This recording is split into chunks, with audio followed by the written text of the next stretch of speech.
ഇന്നൊരു അടിപൊളി തക്കാളിക്കറിയുടെ റെസിപ്പി ആയിട്ടാണ് വന്നിട്ടുള്ളത്. തക്കാളിക്കറി എന്നൊന്നും ഇതിന് പറയാൻ കഴിയില്ല, തക്കാളി കുറുമ എന്ന് പറയാം. നല്ല കാഷ്യൂനട്ടൊക്കെ അരച്ചിട്ടാണ് ഇത് ഉണ്ടാക്കുന്നത്. അതിനായിട്ട് ഒരു ചട്ടി അടുപ്പത്ത് വെച്ചു, അതിലേക്ക് ഓയിൽ ഒഴിച്ചു, കുറച്ച് കടുകിട്ടു, അത് പൊട്ടിയതിന് ശേഷം കറിവേപ്പിലിട്ട് കൊടുത്തു. പിന്നെ ഇതാ 3 പച്ചമുളകൊന്ന് കീറിയിട്ട് കൊടുക്കുന്നുണ്ട്. എല്ലാം കൂടി ഇതാ നല്ല രീതിയിൽ ഒന്ന് മിക്സാക്കി കൊടുക്കാം. ഇനി ഇതിലേക്ക് ഇഞ്ചിയും വെളുത്തുള്ളി അരിഞ്ഞത് നമുക്ക് ചേർത്ത് കൊടുക്കാം. സാധാരണ തക്കാളിക്കറി വെക്കുമ്പോൾ നമ്മൾ ഇതൊന്നും ചേർത്ത് കൊടുക്കാറില്ലല്ലോ അല്ലേ. ഇതൊക്കെ ഇഞ്ചിയും വെളുത്തുള്ളിയൊക്കെ ചേർത്ത് കൊടുക്കുമ്പോൾ തന്നെ നിങ്ങൾക്ക് മനസ്സിലായിട്ടുണ്ടാവില്ലേ ഇതൊരു അടിപൊളി തക്കാളിക്കറിയാണ്. അതൊന്ന് ഉണ്ടാക്കി നോക്കാനായിട്ട് വീഡിയോ ഫുള്ളായിട്ട് കാണാൻ ആരും മിസ് ചെയ്യാതെ തന്നെ കണ്ടു നോക്കുക. ഇഞ്ചി വെളുത്തുള്ളിയും ചെറുതായിട്ട് അരിഞ്ഞിട്ടാണ് ഞാൻ ചേർത്ത് കൊടുത്തിട്ടുള്ളത്. അതും കൂടി ഒന്ന് നല്ല രീതിയിലൊന്ന് മിക്സാക്കുക.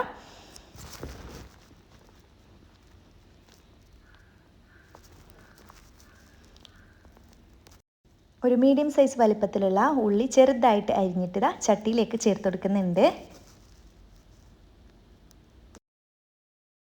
നമുക്കിതിലേക്ക് കുറച്ച് പൊടികളൊക്കെ ചേർത്ത് കൊടുക്കാനുണ്ട്.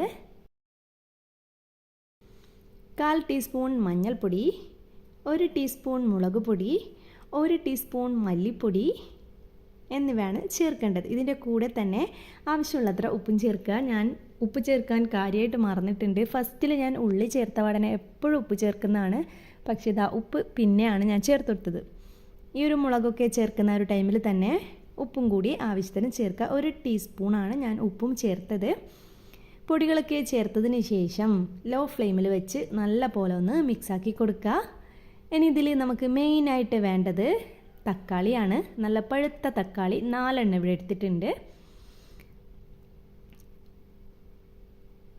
ഇനി എല്ലാം കൂടി ഒന്ന് മിക്സാക്കി കൊടുക്കുക.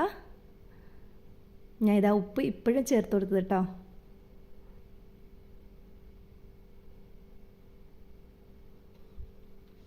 തക്കാളി നമുക്ക് നല്ല പോലെ തന്നെ വേവിച്ചെടുക്കണം. നല്ല രീതിയിൽ തന്നെ വേവിച്ച് ഉടച്ചെടുക്കേണ്ടതായിട്ടുണ്ട്. അതിന് വേണ്ടി ഇതാ അടച്ചു വെച്ചെടുക്കാം. അടച്ചു വെച്ച് കൊടുത്താൽ നമുക്ക് പെട്ടെന്ന് തന്നെ അതിൻ്റെ വെള്ളമൊക്കെ ഇറങ്ങി റെഡിയായി കിട്ടും. എന്നിട്ട് അടച്ചു വെച്ച് കൊടുത്ത് ഈ ഒരു ടൈമിൽ നമ്മൾക്ക് മിക്സിയുടെ ജാറിൽ ഒരു അരപ്പ് തയ്യാറാക്കാം. 1 കപ്പ് ചെറിയ ജാറിലേക്ക് ചേർത്ത് കൊടുക്കാം. 1/2 ടീസ്പൂൺ ചെറിയ ജീരകം, 1/2 ടീസ്പൂൺ വലിയ ജീരകം, പിന്നെ ഇതാ കുറച്ച് കാഷ്യൂ നട്ട്സും കൂടി ഇതിലേക്ക് വേണം. നിങ്ങളുടെ കയ്യിൽ എത്രയാണോ ഉള്ളത് ചേർത്ത് കൊടുക്കുക. കുറച്ചേ ഉള്ളൂവെങ്കിൽ കുറച്ച് ചേർത്ത് കൊടുക്കുക. ഞാൻ ഇതാ ഒരു 10-15 എണ്ണം എടുത്തിട്ടുണ്ട്. ഇനി ആ ഒരു തേങ്ങ എടുത്ത ഒരു 1/4 കപ്പില്ലേ, 1/4 കപ്പ് അളവിൽ തന്നെ വെള്ളം ചേർത്ത് കൊടുക്കുക. എന്നിട്ട് നല്ല സ്മൂത്താക്കിയിട്ട് അരച്ച് അവിടെ മാറ്റി വെക്കാം. ആ ഒരു ടൈം ആകുമ്പോഴത്തേക്കും അടച്ചു വെച്ചത് തുറന്നിട്ടുണ്ട്. നല്ല പോലെ തന്നെ വെന്ത് കിട്ടിയിട്ടുണ്ട്. സ്പൂൺ വെച്ചതാ ഞാൻ ഉടയാത്ത തക്കാളിയൊക്കെ ഉടച്ചെടുക്കുന്നുണ്ട്. എന്തോ ഭാഗ്യത്തിന് ഉടച്ചെടുക്കുമ്പോൾ ചട്ടി പൊട്ടിയിട്ടില്ല, അത്രയും പവറിലാണെന്ന് തോന്നുന്നു ഞാൻ ഉടച്ചെടുത്തത്. ഇപ്പോൾ വീഡിയോ കാണുമ്പോഴാണ് എനിക്ക് ആ ഒരു കാര്യം മനസ്സിലായത്. അങ്ങനെ ഇതാ മുഴുവനും തന്നെ ഉടച്ചെടുത്തിട്ടുണ്ട്. ഇനി ഇതിലേക്ക് 1/2 കപ്പ് വെള്ളം ചേർത്ത് കൊടുക്കാം. വെള്ളം ചേർത്ത് നല്ല രീതിയിൽ തന്നെ തിളപ്പിച്ച് ബാക്കി വേവാനുള്ളതൊക്കെ ഒന്ന് വേവിച്ചെടുക്കുക. ഒരു 2 മിനിറ്റ് ഒന്ന് തിളപ്പിച്ചാൽ മതി. നല്ല രീതിക്ക് തന്നെ തിളച്ചെടുത്തിട്ടുണ്ട്. ഉപ്പൊക്കെ ഈ ഒരു ടൈമിലൊന്ന് ടേസ്റ്റ് ചെയ്ത് നോക്കുക. ആവശ്യമുണ്ടെങ്കിൽ ചേർത്തെടുക്കാം. നല്ല രീതിക്ക് തന്നെ തിളച്ച് റെഡിയായാൽ നമുക്കിതിലേക്ക് റെഡിയാക്കി വെച്ചിട്ടുള്ള അരപ്പ് ചേർത്തെടുക്കാം. നല്ല സ്മൂത്തായിട്ട് തന്നെ അരച്ചെടുക്കണം കേട്ടോ.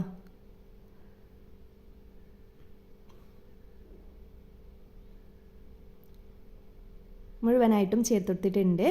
ഇനി ആ ഒരു മിക്സിയിൽ ബാലൻസ് വന്നത് കുറച്ച് വെള്ളം ഞാൻ അതിലേക്ക് ചേർത്തെടുത്ത് മുഴുവനായിട്ടും അതിൽ പറ്റിപ്പിടിച്ചതൊക്കെ ഇല്ലേ അതൊക്കെ ഒന്ന് ചട്ടിയിലേക്ക് തന്നെ ഒഴിച്ചെടുത്തിട്ടുണ്ട്.